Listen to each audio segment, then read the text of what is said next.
Epilogue. 2 Paths to Harvard. And now, with all these pages behind us, an early promise has been confirmed. This book indeed has no unifying theme. But if there is no unifying theme to the book Freakonomics, there is at least a common thread running through the everyday application of Freakonomics. It has to do with thinking sensibly about how people behave in the real world. All it requires is a novel way of looking, of discerning, of measuring. This isn't necessarily a difficult task, nor does it require super sophisticated thinking.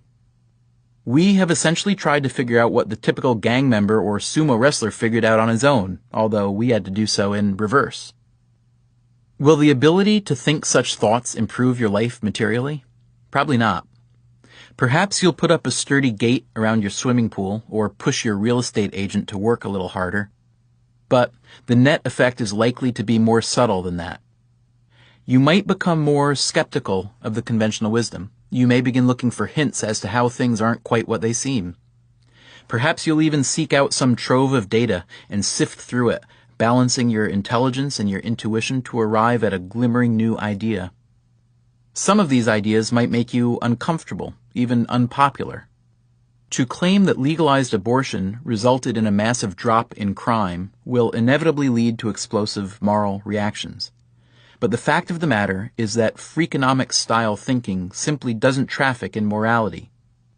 As we suggested near the beginning of this recording, if morality represents an ideal world, then economics represents the actual world. The most likely result of having heard this recording is a simple one. You may find yourself asking a lot of questions. Many of them will lead to nothing, but some will produce answers that are interesting, even surprising. Consider the question posed a couple of chapters ago. How much do parents really matter? The data have by now made it clear that parents matter a great deal in some regards, most of which have been long determined by the time a child is born, and not at all in others. Those are the ones we obsess about. You can't blame parents for trying to do something, anything, to help their child succeed, even if it's something as irrelevant as giving him a high-end first name. But there is also a huge random effect that rains down on even the best parenting efforts. If you are in any way typical, you have known some intelligent and devoted parents whose child went badly off the rails. You may have also known of the opposite instance, where a child succeeds despite his parents' worst intentions and habits. Recall for a moment the 2 boys, one black and one white, described a couple chapters ago. The white boy, who grew up outside Chicago, had smart, solid, encouraging, loving parents who stressed education and family. The black boy from Daytona Beach was abandoned by his mother, was beaten by his father, and had become a full-fledged gangster by his teens. So what became of the 2 boys? The second child, now 27 years old, is Roland G. Fryer Jr., the Harvard economist studying black underachievement. The white child also made it to Harvard, but soon after, things went badly for him. His name is Ted Kaczynski. Here now is some bonus material in the revised expanded edition of Freakonomics. The probability that a real estate agent is cheating you and other riddles of modern life. Inside the curious mind of the heralded young economist Stephen Levitt. By Stephen J. Dubner, from the New York Times Magazine, August 3, 2003. The most brilliant young economist in America, the one so deemed at least by a jury of his elders, breaks to a stop at a traffic light on Chicago's South Side. It is a sunny day in mid-June. He drives an aging green Chevy Cavalier with a dusty dashboard and a window that doesn't quite shut, producing a dull roar at highway speeds. But the car is quiet for now, as are the noontime streets. Gas stations, boundless concrete, brick buildings with plywood windows. An elderly homeless man approaches. It says he is homeless right on his sign, which also asks for money. He wears a torn jacket, too heavy for the warm day, and a grimy red baseball cap. The economist doesn't lock his doors or inch the car forward, nor does he go scrounging for spare change. He just watches, as if through one-way glass. After a while, the homeless man moves along. "He had nice headphones," says the economist, still watching in the rear-view mirror. "Well, nicer than the ones I have. Otherwise, it doesn't look like he has many assets." Stephen Levitt tends to see things differently than the average person. Differently, too, than the average economist. This is either a wonderful trait or a troubling one, depending on how you feel about economists. The average economist is known to wax oracularly about any and all monetary issues. But if you were to ask Levitt his opinion of some standard economic matter, he would probably swipe the hair from his eyes and plead ignorance. "I gave up a long time ago pretending that I knew stuff I didn't know," he says. I just don't know very much about the field of economics. I'm not good at math. I don't know a lot of econometrics. I also don't know how to do theory. If you ask me about whether the stock market's going to go up or down, if you ask me whether the economy is going to grow or shrink, if you ask me whether deflation's good or bad, if you ask me about taxes, it would be total fakery if I said I knew anything about any of those things. In Levitt's view, economics is a science with excellent tools for gaining answers, but a serious shortage of interesting questions. His particular gift is the ability to ask such questions. For instance, if drug dealers make so much money, why do they still live with their mothers? Which is more dangerous, a gun or a swimming pool? What really caused crime rates to plunge during the past decade? Do real estate agents have their clients' best interests at heart? Why do black parents give their children names that may hurt their career prospects? Do school teachers cheat to meet high-stakes testing standards? Is sumo wrestling corrupt? And how does a homeless man afford $50 headphones? Many people, including a fair number of his peers, might not recognize Levitt's work as economics at all. But he has merely distilled the so-called dismal science down to its most primal aim, explaining how people get what they want or need. Unlike most academics, he is unafraid of using personal observations and curiosities, though he is afraid of calculus. He is an intuitionist. He sifts through a pile of data to find a story that no one else had found. He devises a way to measure an effect that veteran economists had declared unmeasurable. His abiding interests, though he says he has never trafficked in them himself, are cheating, corruption, and crime. His interest in the homeless man's headphones, meanwhile, didn't last long. Maybe, he said later, it was just testimony to the fact that I'm too disorganized to buy a set of headphones that I myself covet. Levitt is the first to say that some of his topics border on the trivial, but he has proved to be such an ingenious researcher and clear-eyed thinker that instead of being consigned to the fringe of the field, the opposite has happened. He has shown other economists just how well their tools can make sense of the real world.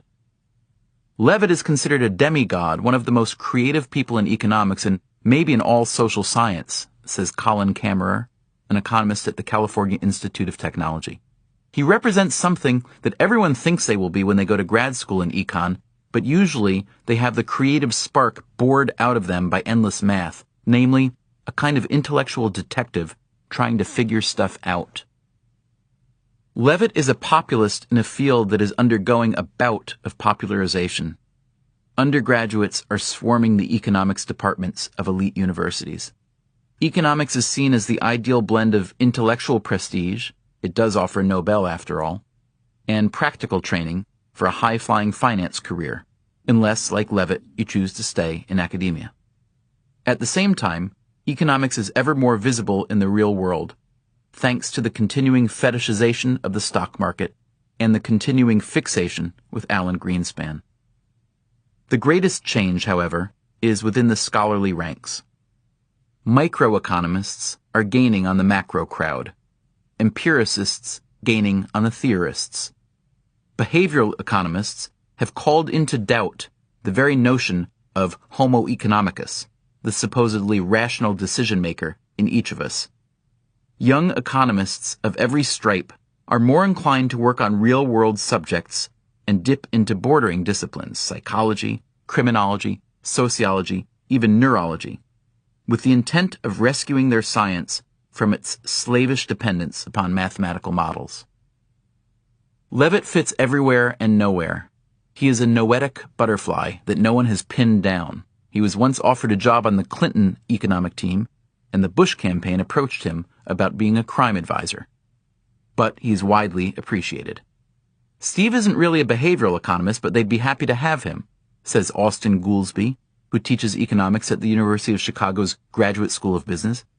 He's not really an old price theory guy, but these Chicago guys are happy to claim him too. He's not really a Cambridge guy, although Levitt went to Harvard and then MIT, but they'd love to have him come back.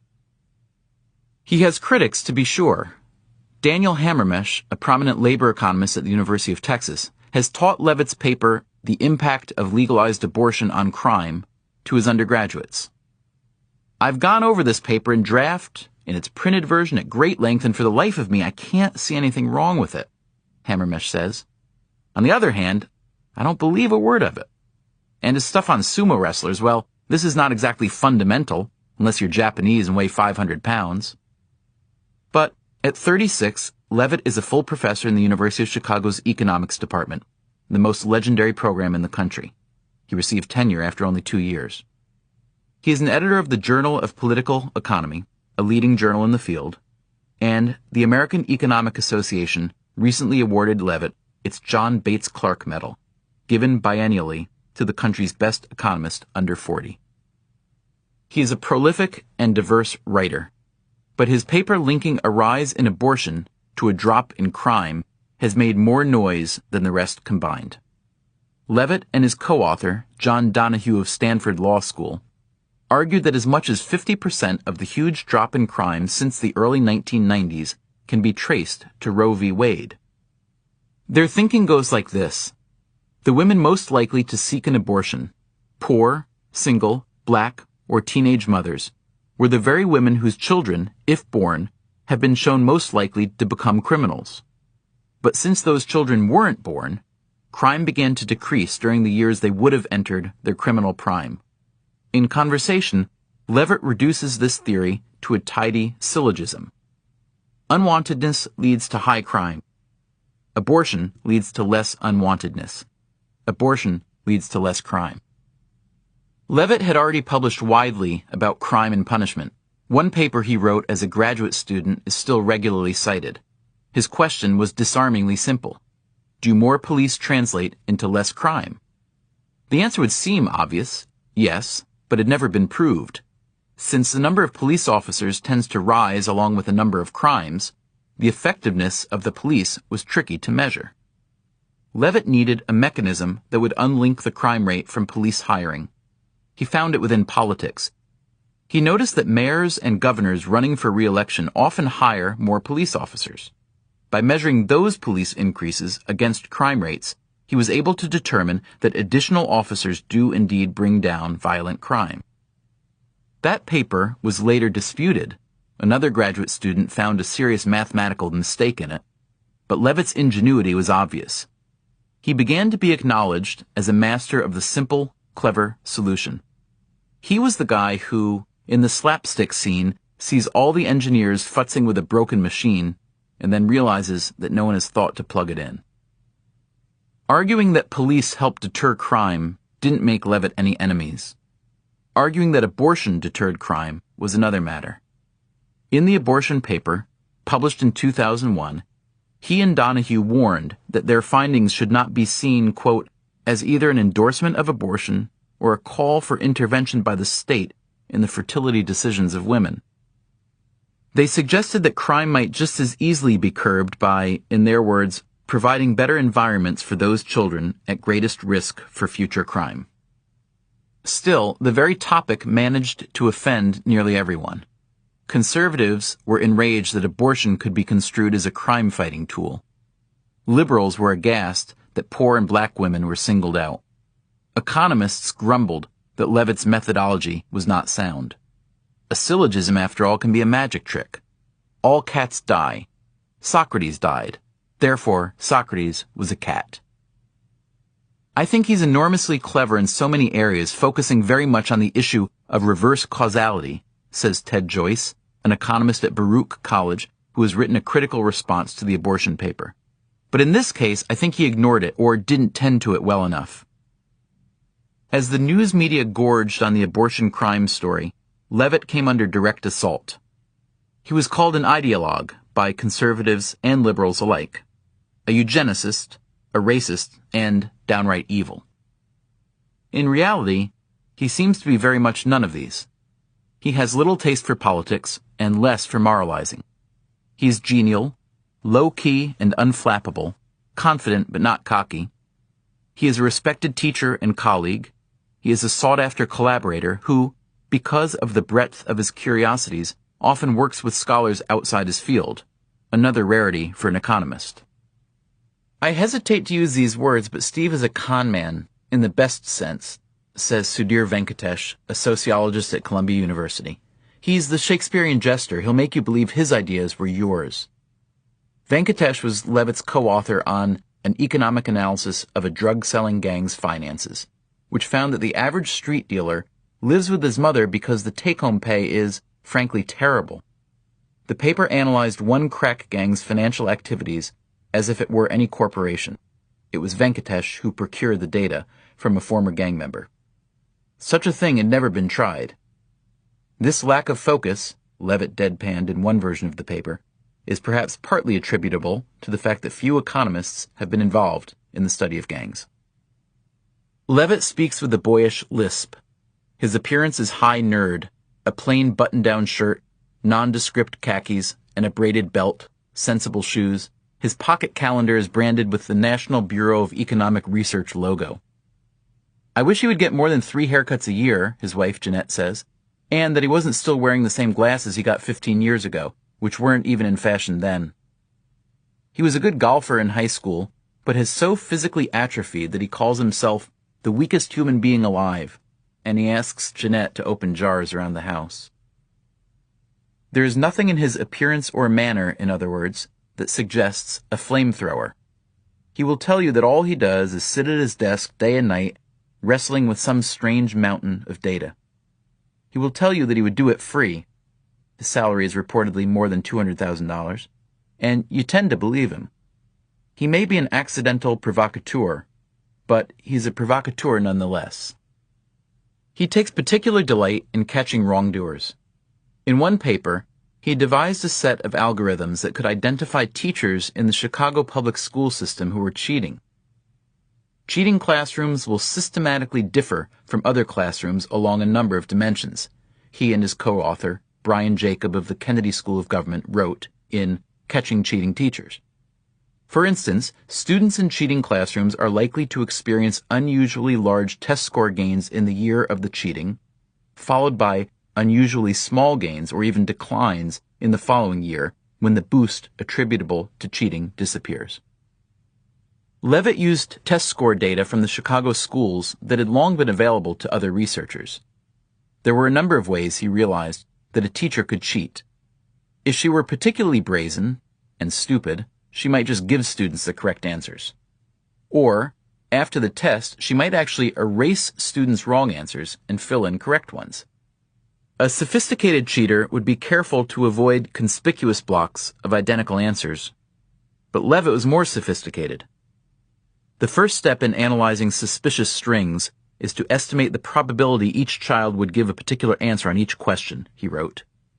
This estimation is done using a multinomial logit framework with past test scores, demographics, and socioeconomic characteristics as explanatory variables.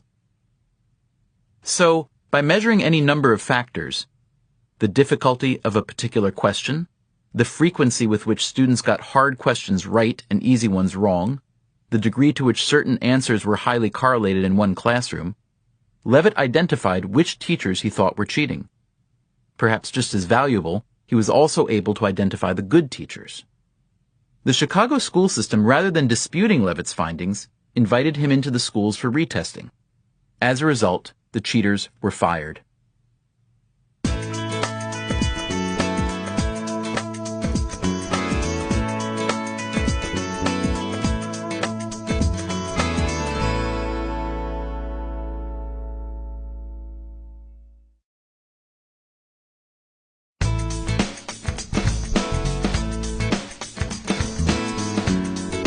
Then there is his forthcoming paper, Understanding Why Crime Fell in the 1990s.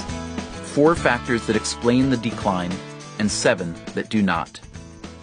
The entire drop in crime, Levitt says, was due to more police officers, more prisoners, the waning crack epidemic, and Roe v. Wade. One factor that probably didn't make a difference, he argues, was the innovative policing strategy trumpeted in New York by Rudolph Giuliani and William Bratton. I think, Levitt says, I'm pretty much alone in saying that. He comes from a Minneapolis family of high, if unusual, achievers. His father, a medical researcher, is considered a leading authority on intestinal gas. He bills himself as the man who gave status to flatus and class to gas. One of Levitt's great uncles, Robert May, wrote Rudolph the Red-Nosed Reindeer, the book, that is. Another great uncle, Johnny Marks, later wrote the song. At Harvard, Levitt wrote his senior thesis on thoroughbred breeding and graduated summa cum laude. He is still obsessed with horse racing. He says he believes it is corrupt and has designed a betting system, the details of which he will not share, to take advantage of the corruption. He worked for 2 years as a management consultant before enrolling at MIT for a doctorate in economics. The MIT program was famous for its mathematical intensity. Levitt had taken exactly 1 math course as an undergraduate and had forgotten even that. During his first graduate class, he asked the student next to him about a formula on the board. Is there any difference between the derivative sign that's straight up and down and the curly one? You are in so much trouble, he was told. People wrote him off, recalls Austin Goolsbee, the Chicago economist who was then a classmate. They'd say, that guy has no future. Levitt set his own course. Other grad students stayed up all night working on problem sets, trying to make good grades. He stayed up researching and writing. My view was that the way you succeed in this profession is you write great papers, he says, so I just started. Sometimes he would begin with a question. Sometimes it was a set of data that caught his eye. He spent one entire summer typing into his computer the results of years' worth of congressional elections. Today, with so much information so easily available on the internet, Levitt complains that he can't get his students to input data at all. All he had was a vague curiosity about why incumbents were so often reelected. Then he happened upon a political science book whose authors claimed that money wins elections, period. They were trying to explain election outcomes as a function of campaign expenditures, he recalls, completely ignoring the fact that contributors will only give money to challengers when they have a realistic chance of winning, and incumbents only spend a lot when they have a chance of losing. They convinced themselves this was the causal story, even though it's so obvious in retrospect that it's a spurious effect. Obvious at least to Levitt, within 5 minutes he had a vision of the paper he would write. It came to me, he says, in full bloom. The problem was that his data couldn't tell him who was a good candidate and who wasn't. It was therefore impossible to tease out the effect of the money. As with the police crime rate puzzle, he had to trick the data. Because he himself had typed in the data, he had noticed something. Often, the same 2 candidates faced each other multiple times. By analyzing the data from only those elections, Levitt was able to find a true result. His conclusion? Campaign money has about 1/10 the impact as was commonly accepted. An unknown graduate student at the time, he sent his paper to the Journal of Political Economy. One professor told him he was crazy for even trying, where it was published. He completed his PhD in 3 years, but because of his priorities, he says, he was invisible to the faculty. A real zero, he says. Then he stumbled upon what he now calls the turning point in his career.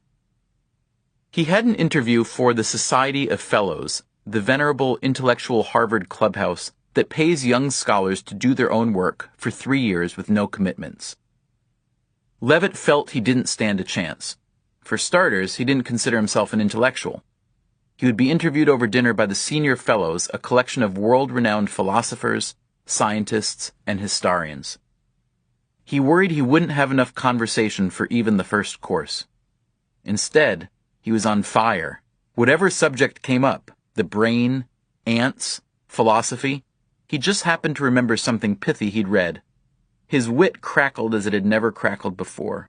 When he told them about the 2 summers he spent betting the horses back in Minnesota, they ate it up. Finally, disquietingly, one of them said, "I'm having a hard time seeing the unifying theme of your work.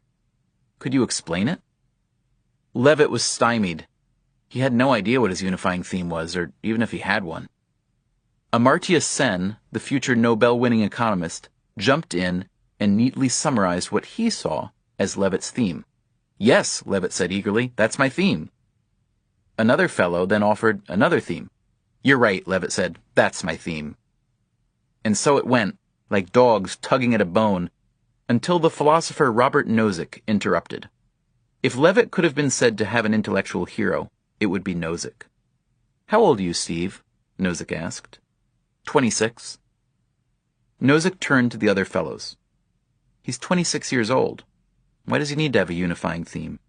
Maybe he's going to be one of those people who's so talented he doesn't need one. He'll take a question and he'll just answer it, and it'll be fine."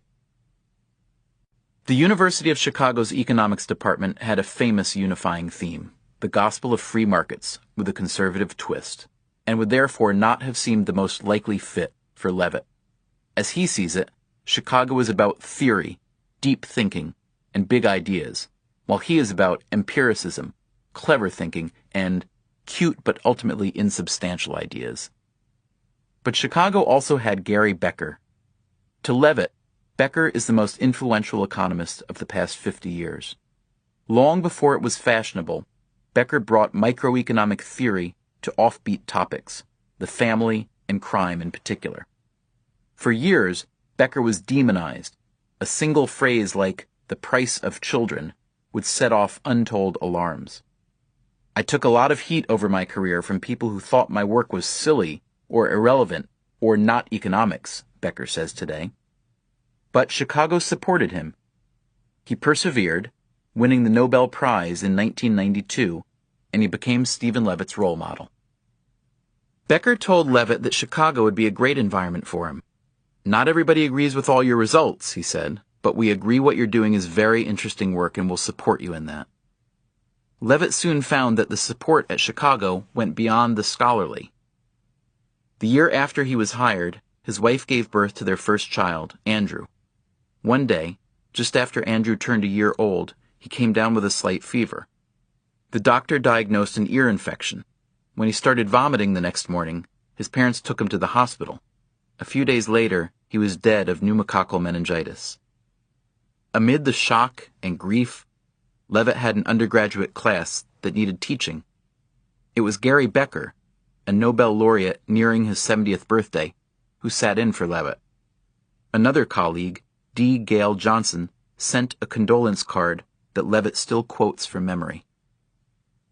Levitt and Johnson, an agricultural economist in his 80s, began speaking regularly. Levitt learned that Johnson's daughter was one of the first Americans to adopt a daughter from China. Soon the Levitts adopted a daughter of their own, whom they named Amanda. In addition to Amanda, they have since had a daughter, now almost 3, and a son. But Andrew's death has played on in various ways. They have become close friends with the family of the little girl to whom they donated Andrew's liver. They also donated his heart, but that baby died. And, not surprisingly for a scholar who pursues real-life subjects, the death also informed Levitt's work. He and Jeanette joined a support group for grieving parents. Levitt was struck by how many children had drowned in swimming pools. They were the kinds of deaths that don't make the newspaper, unlike, for instance, a child who dies while playing with a gun. Levitt was curious and went looking for numbers that would tell the story. He wrote up the results as an op-ed article for the Chicago Sun-Times. It featured the sort of plangent counterintuition for which he has become famous. If you own a gun and have a swimming pool in the yard, the swimming pool is almost 100 times more likely to kill a child than the gun is. Trying to get his mind off death, Levitt took up a hobby, rehabbing and selling old houses in Oak Park, where he lives. This experience has led to yet another paper about the real estate market. It is his most Chicago-style paper yet, a romp in price theory, a sign that the university's influence on him is perhaps as strong as his influence on it. But Levitt being Levitt, it also deals with corruption. While negotiating to buy old houses, he found that the seller's agent often encouraged him, albeit cagily, to underbid. This seemed odd. Didn't the agent represent the seller's best interest? Then he thought more about the agent's role. Like many other experts, auto mechanics and stockbrokers come to mind, a real estate agent is thought to know his field far better than a layperson. A homeowner is encouraged to trust the agent's information. So, if the agent brings in a low offer and says it might just be the best the homeowner can expect, the homeowner tends to believe him. But the key, Levitt determined, lay in the fact that agents, as he wrote, receive only a small share of the incremental profit when a house sells for a higher value. Like a stockbroker churning commissions or a bookie grabbing his vig, an agent was simply looking to make a deal, any deal, so he would push homeowners to sell too fast and too cheap. Now, if Levitt could only measure this effect. Once again, he found a clever mechanism. Using data from more than 50,000 home sales in Cook County, Illinois, he compared the figures for homes owned by real estate agents with those for homes for which they acted only as agents. The agents' homes stayed on the market about 10 days longer and sold for 2% more. Late on a summer afternoon, Levitt is in his office, deep inside one of the university's Gothic behemoths. The ceiling is stained, the plaster around the window crumbling. He is just back from a sabbatical at Stanford, and his desk is a holy mess. Stacks of books and journals, a green sippy cup, and a little orange squeeze hippo. This is his afternoon to meet with students. Levitt drinks a Mountain Dew and talks softly. Some students come for research assignments, some for advice. One has just written her undergraduate thesis, The Labor Market Consequence of Graduating College in a Bad Economy. For a thesis, Levitt tells her, it's very good, but now she wants to have it published.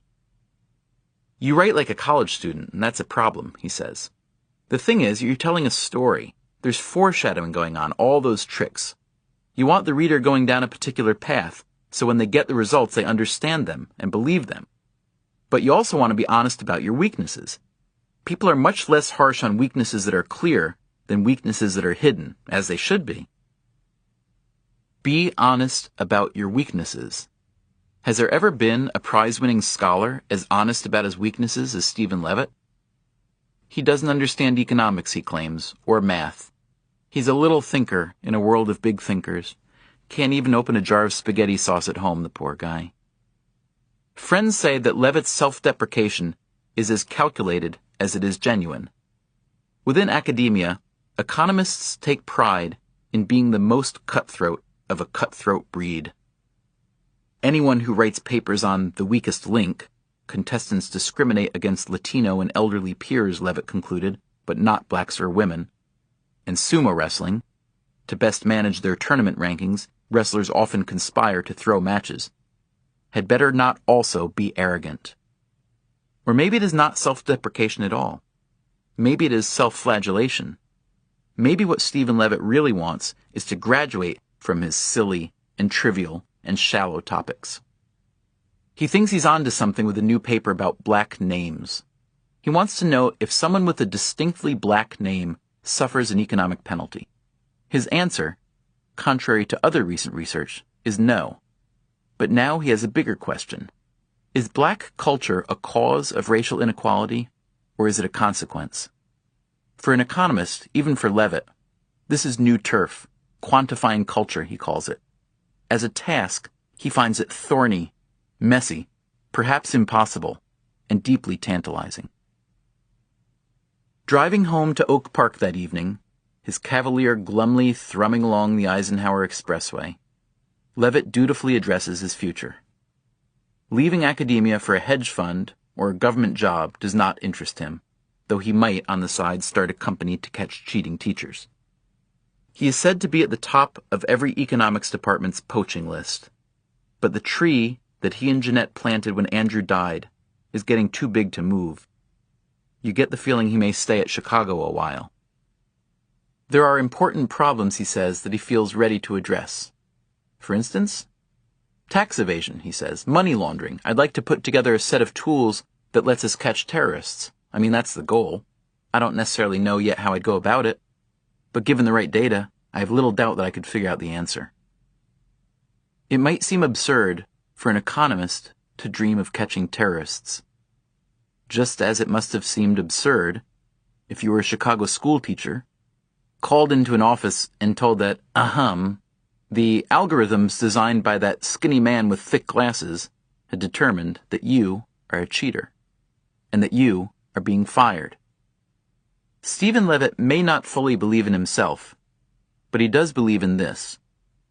Teachers and criminals and real estate agents may lie, and politicians and even CIA analysts, but numbers don't. Up in Smoke, Whatever Happened to Crack Cocaine? From the New York Times Magazine, August 7th, 2005. If you rely on the news media for your information, you probably think that crack cocaine is a thing of the past. If you rely on data, however, you reach a different conclusion.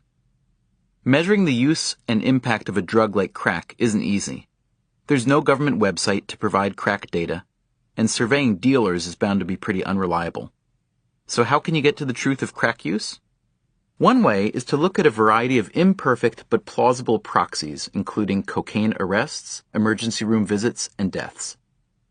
Unlike the volume of news coverage, the rates for all these remain shockingly high.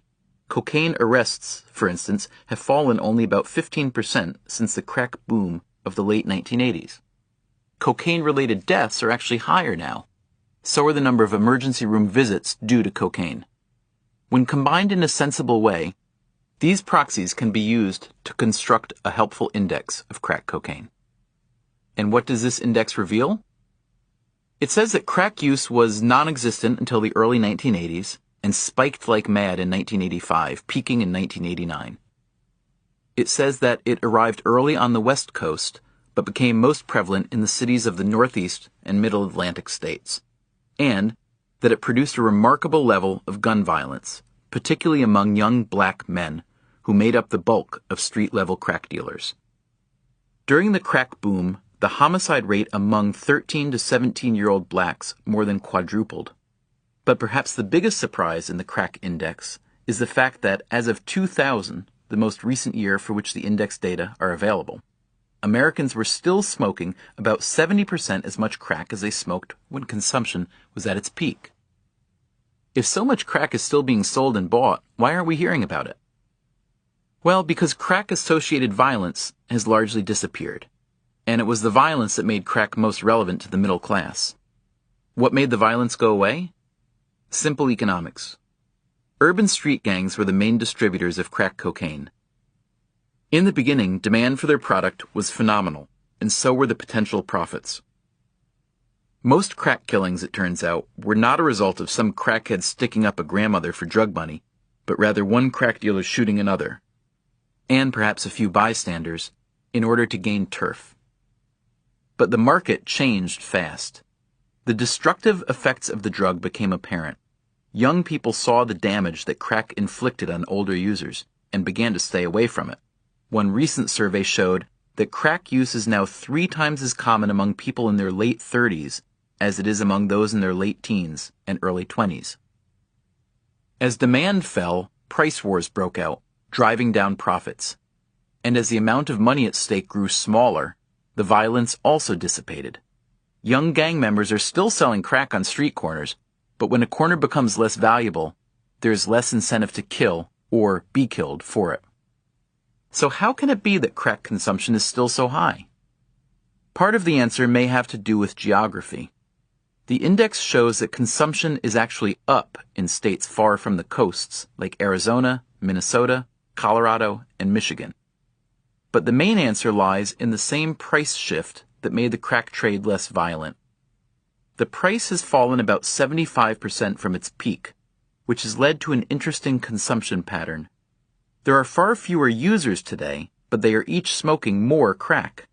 This too makes perfect economic sense. If you are a devoted crackhead, and the price is 1/4 what it used to be, you can afford to smoke 4 times as much. But as crack has matured into a drug that causes less social harm, the laws punishing its sale have stayed the same. In 1986, in the national frenzy that followed the death of Len Bias, a first-round NBA draft pick and a cocaine user, Congress passed legislation requiring a 5-year mandatory sentence for selling just 5 grams of crack. You would have to sell 500 grams of powder cocaine to get an equivalent sentence. This disparity has often been called racist, since it disproportionately imprisons blacks. In fact, the law probably made sense at the time, when a gram of crack cocaine did have far more devastating social costs than a gram of powder cocaine. But it doesn't anymore. Len Bias would now be 40 years old, and he would have long outlived his usefulness to the Boston Celtics. It may be time to acknowledge that the law inspired by his death has done the same. Curbing your dog. Can technology keep New York City scooped? From the New York Times Magazine, October 2nd, 2005. 2,500 tons. That's how much manure was produced every day by the 200,000 horses that moved people and goods around New York City in the late 19th century. Much of the manure went uncollected, which posed a terrible problem. This is to say nothing of the horse urine, the deafening clatter of hooves, or the carcasses left to rot in the street. The manure was so widespread and smelly and unsanitary that brownstones were built with their entrances on the second floor, so that homeowners might rise above it. Like so many seemingly overwhelming problems, this one was resolved, quite painlessly, by technology. The electric streetcar, and then the automobile, led to the disappearance of horses, and with them went their dung. Most of the animal dung produced in today's New York comes from our dogs. Estimates of the dog population vary widely, but 1 million is a good guess. All their poop doesn't just lie there, of course. In 1978, New York enacted its famous and widely imitated pooper-scooper law, and the city is plainly cleaner, poop-wise, than it was.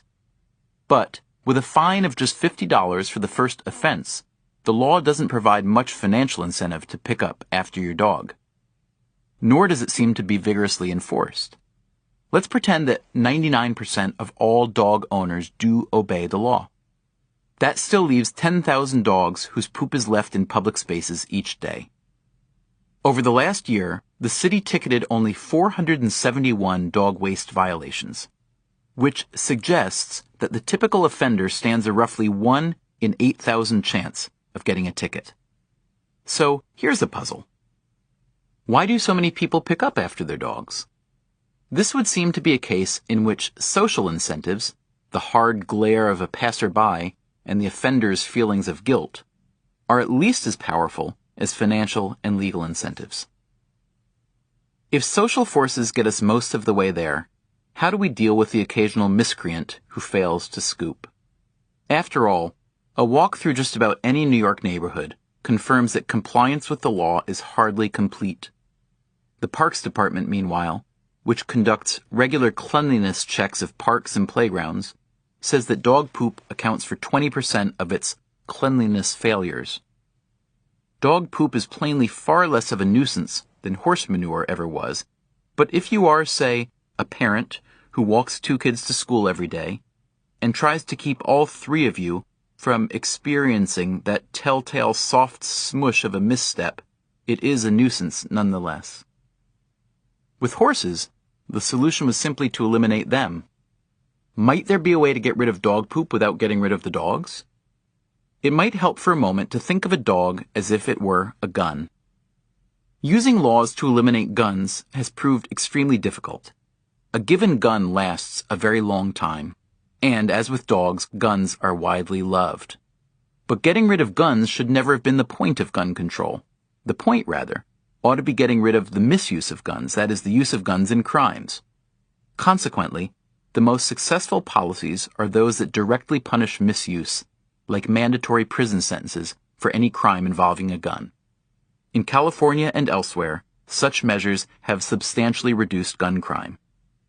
Similarly, the problem in New York is not so much with dogs per se, so perhaps attending to the real problem, their poop, will prompt a solution. Here's an idea: DNA sampling. During the licensing procedure, every dog will have to provide a sample of saliva or blood to establish a DNA file.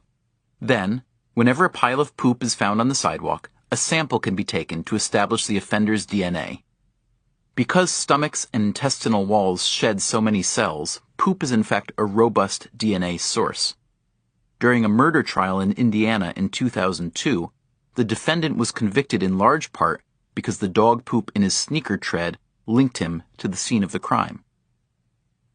Once the fecal DNA is matched to a given dog's DNA file, the dog's owner will be mailed a ticket. It might cost about $30 million to establish a DNA sample for all the dogs of New York. If people stop violating the law, then New York has spent $30 million for cleaner streets. If not, the $30 million is seed money for a new revenue stream. Unfortunately, there's a big drawback to this plan. In order to match a pile of poop with its source, you will need to have every dog's DNA on file, and in 2003, the most recent year on record, only 102,004 dogs in New York were licensed. Even though a license is legally required, costs a mere $8.50 a year, and can be easily obtained by mail, most dog owners ignore the law, and with good reason. Last year, only 68 summonses were issued in New York City for unlicensed dogs. So even if the DNA plan were enacted today, most offenders would still go unpunished. In fact, it stands to reason that the typical licensed dog is less likely to offend than the typical unlicensed dog, since the sort of owner who is responsible enough to license his dog is also most likely responsible enough to clean up after it. How, then, to get all of New York's dogs licensed? Instead of charging even a nominal fee, the city may want to pay people to license their dogs, and then, instead of treating the licensing law as optional, enforce it for real. Setting up random street checks for dog licenses may offend some New Yorkers, but it certainly dovetails nicely with the Giuliani-era broken windows approach to low-level crime. Before you dismiss the entire dog DNA idea as idiotic, which frankly we were about to do the moment it popped into our heads, consider this. It turns out that civic leaders in Vienna and Dresden have recently floated the same idea. Indeed, one Vienna politician cited Mayor Giuliani as his inspiration.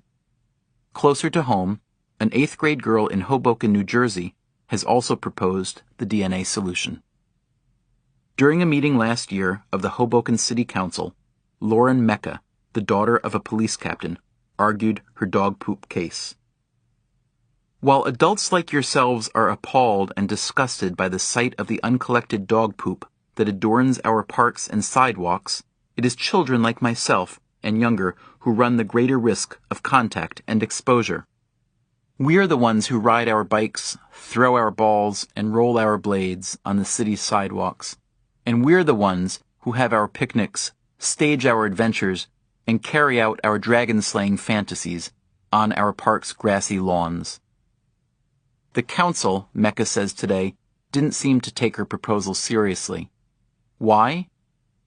They dismissed it basically because I was a 12-year-old kid. The Economy of Desire. Can Fear of AIDS Change Sexual Preference? From the New York Times Magazine, December 11th, 2005. What is a price? Unless you're an economist, you probably think of a price as simply the amount you pay for a given thing. The number of dollars you surrender for, let's say, Sunday brunch at your favorite neighborhood restaurant. But to an economist, price is a much broader concept. The 20 minutes you spend waiting for a table is part of the price. So too is any nutritional downside of the meal itself. A cheeseburger, as the economist Kevin Murphy has calculated, costs $2.50 more than a salad in long-term health implications. There are moral and social costs to tally as well. For instance, the look of scorn delivered by your vegan dining partner as you order the burger. While the restaurant's menu may list the price of the cheeseburger at $7.95, that is clearly just the beginning. The most fundamental rule of economics is that a rise in price leads to less quantity demanded. This holds true for a restaurant meal, a real estate deal, a college education, or just about anything else you can think of. When the price of an item rises, you buy less of it. which is not to say, of course, that you want less of it. But what about sex? Sex, that most irrational of human pursuits, couldn't possibly respond to rational price theory, could it? Outside of a few obvious situations, we generally don't think about sex in terms of prices. Prostitution is one such situation. Courtship is another.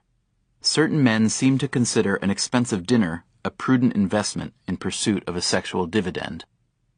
But how might price changes affect sexual behavior?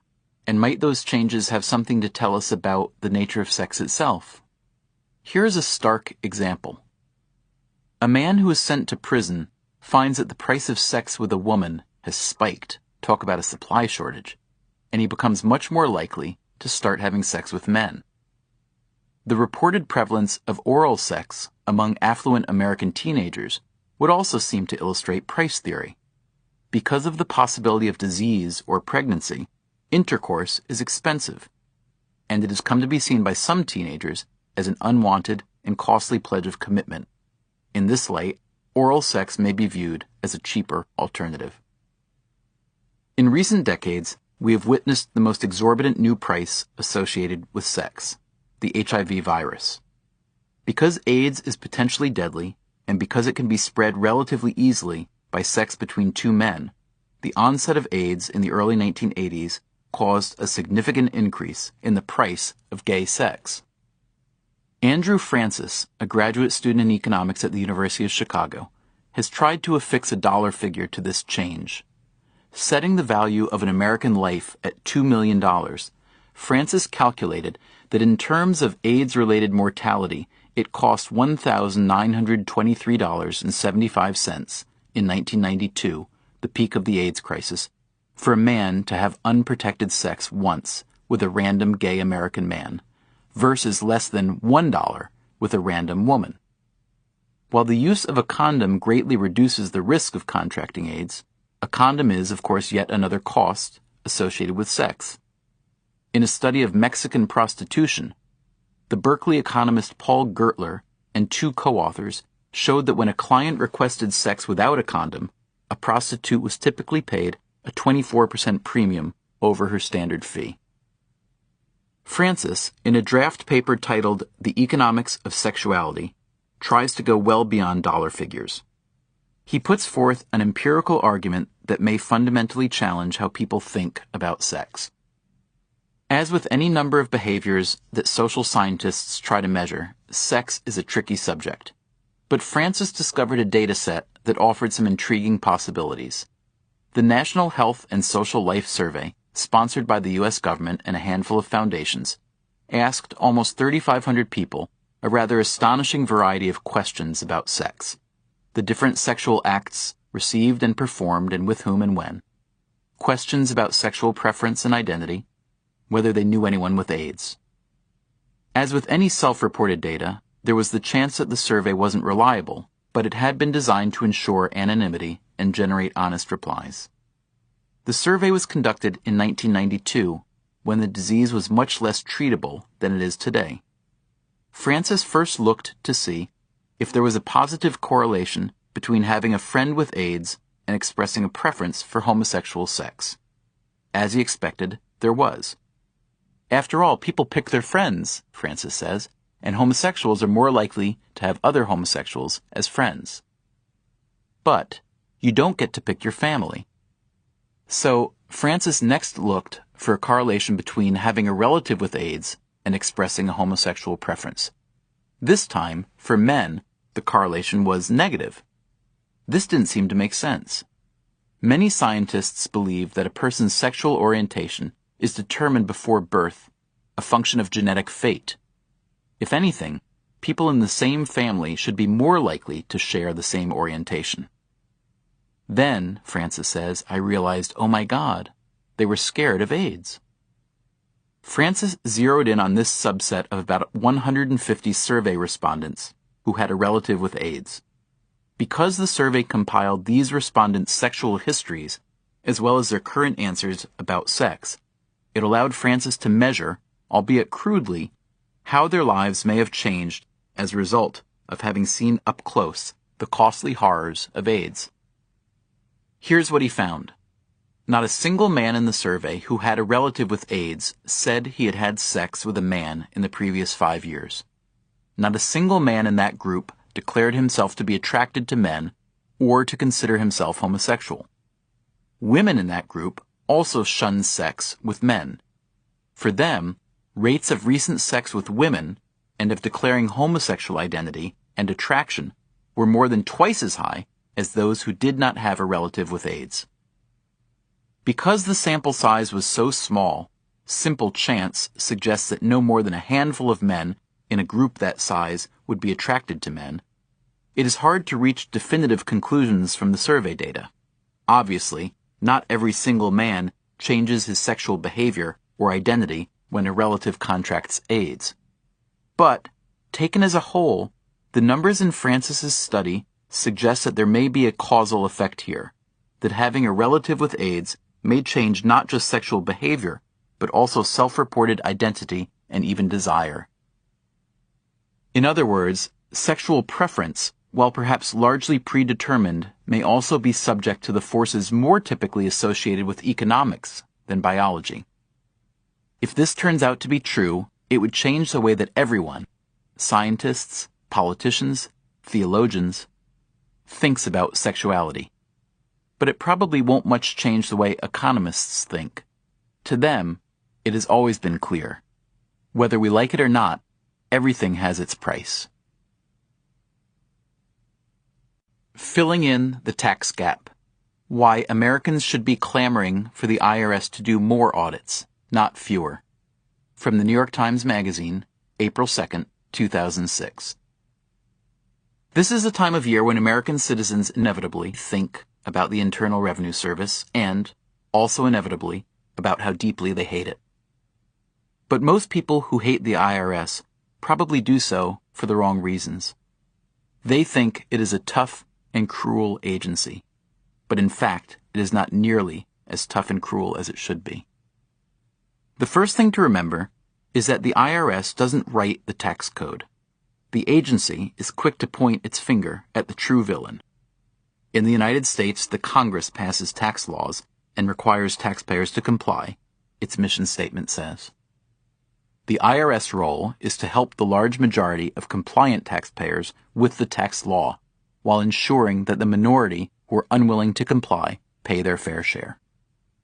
So the IRS is like a street cop, or more precisely, the biggest fleet of street cops in the world, who are asked to enforce laws written by a few hundred people on behalf of a few 100 million people, a great many of whom find these laws too complex, too expensive, and unfair. And yet, most Americans say they are proud to pay their taxes. In an independent poll conducted last year for the IRS Oversight Board, 96% of the respondents agreed with this statement.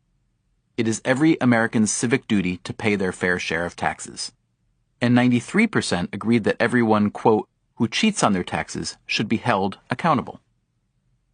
On the other hand, when asked what influences their decision to report and pay taxes honestly, 62% answered fear of an audit, while 68% said it was the fact that their income was already being reported to the IRS by third parties. For all the civic duty floating around, it would seem that most compliance is determined by good old-fashioned incentives. So which of these incentives work and which do not? To find out, the IRS conducted the National Research Program, a 3-year study during which 46,000 randomly selected 2001 tax returns were intensively reviewed. The IRS doesn't specify what these 46,000 people were subjected to, but it may well have been the kind of inquisition that has earned the agency its horrid reputation. Using this sample, the study found a tax gap, the difference between taxes owed and taxes actually paid, of $345 billion, or nearly 1/5 of all taxes collected by the IRS. This sum happens to be just a few billion dollars less than the projected federal budget deficit for 2007. It also amounts to more than $1,000 worth of cheating by every man, woman, and child in the U.S. But most people aren't cheating. And when you take a look at who does cheat and who doesn't, it becomes pretty clear just why people pay their taxes at all. The key statistic in the IRS's study is called the net misreporting percentage. It measures the amount that was misreported on every major line item on those 46,000 returns. In the wages, salaries, and tips category, for instance, Americans are underreporting only 1% of their actual income. Meanwhile, in the non-farm proprietor income category, think of self-employed workers like a restaurateur or the boss of a small construction crew, 57% of the income goes unreported. That's $68 billion in unpaid taxes right there. Why such a huge difference between the wage earner and a restaurateur? Simple. The only person reporting the restaurateur's income to the IRS is the restaurateur himself. For the wage earner, his employer is generating a W-2 to let the IRS know exactly how much he has been paid. And the wage earner's taxes are automatically withheld from his every check, while the restaurateur has all year to decide if and how much he will pay. Does this mean that the average self-employed worker is less honest than the average wage earner? Not necessarily. It's just that he has much more incentive to cheat.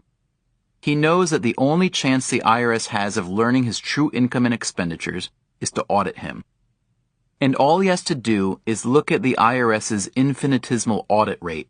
Last year, the agency conducted face-to-face audits on just 0.19% of all individual taxpayers to feel pretty confident to go ahead and cheat. So why do people really pay their taxes? Because it's the right thing to do? Or because they fear getting caught if they don't?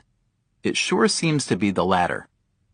A combination of good technology, employer reporting and withholding, and poor logic, most people who don't cheat radically overestimate their chances of being audited, makes the system work. And while it sounds bad to hear that Americans underpay their taxes by nearly 1/5, the tax economist Joel Slemrod estimates that the U.S. is easily within the upper tier of worldwide compliance rates. Still, unless you are personally cheating by 1/5 or more, you should be mad at the IRS. Not because it's too vigilant, but because it's not nearly vigilant enough. Why should you pay your fair share when the agency lets a few $100 billion of other people's money go uncollected every year? The IRS itself would love to change this dynamic. In the past few years, it has significantly increased its enforcement revenue and its audit rate, despite a budget that is only fractionally larger. A main task of any IRS commissioner, the current one is Mark Everson, is to beg Congress and the White House for resources. For all the obvious appeal of having the IRS collect every dollar owed to the government, it is just as obviously unappealing for most politicians to advocate a more vigorous IRS. Michael Dukakis tried this during his 1988 presidential campaign and, well, it didn't work. Left to enforce a tax code that no one likes, upon a public that knows it can practically cheat at will, the IRS does its best to fiddle around the edges. Once in a while, it hits pay dirt. In the early 1980s, an IRS research officer in Washington named John Szilagyi had seen enough random audits to know that some taxpayers were incorrectly claiming dependents for the sake of an exemption. Sometimes it was a genuine mistake, a divorced wife and husband making duplicate claims on their children, for instance. And sometimes the claims were comically fraudulent. Szilagyi recalls at least one dependent's name listed as Fluffy, who was quite obviously a pet rather than a child. Szilagyi decided that the most efficient way to clean up this mess was to simply require taxpayers to list their children's social security numbers. Initially, there was a lot of resistance to the idea, says Szilagyi, now 66 and retired to Florida. The answer I got was that it was too much like 1984. The idea never made its way out of the agency. A few years later, however, with Congress clamoring for more tax revenue, Szilagyi's idea was dug up, rushed forward, and put into law for tax year 1986. When the returns started coming in the following April, Szilagyi recalls, he and his bosses were shocked. 7 million dependents had suddenly vanished from the tax rolls. some incalculable combination of real pets and phantom children. Szilagyi's clever twist generated nearly $3 billion in revenues in a single year. Szilagyi's immediate bosses felt he should get some kind of reward for his idea, but their superiors weren't convinced. So Szilagyi called his congressman, who got the reward process back on track. Finally, 5 years after his brainstorm became the law, Szilagyi, who earned about $80,000 annually at the time, was given a check for $25,000. By this point, his idea had generated roughly $14 billion in revenue, which suggests at least one legitimate reason to dislike the IRS. If the agency hadn't been so stingy with Szilagyi's reward back then, it probably would have attracted a lot more of the anti-cheating wizards it really needs today.